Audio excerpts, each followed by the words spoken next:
Shohjahon Jo'rayev. Bilsan, ukajonim, katta bola bo'lib qolding. Kecha menga intervyu jo'natishibdi.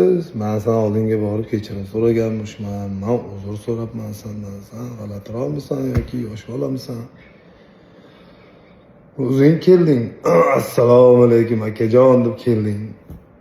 Saloming bo'lgani uchun men bilan sen bilan so'rashdim ukam. Men Rabbimsan sendan kechirim so'rashmas. Seni dadangni oldiga ham so'rashgani men bormaganman. To'yda to'g'ri kelib qolganmiz, birga ashula aytganmiz. Shu hayotimda shu 3 marta to'yda ko'rdim. Doim menga tashab yurardi dadang rahmatli. Sen meni o'zing bilan teng tutma. Men o'zimning yo'nalishim bor, san'atkorman. Sen dadalaringning oldiga san'atkorman. Kelmadi. Sen sizlar gapiryapsan, men sen dadangdan sal kichkinaman xolos. Meni dada degan, aka degan men ukam.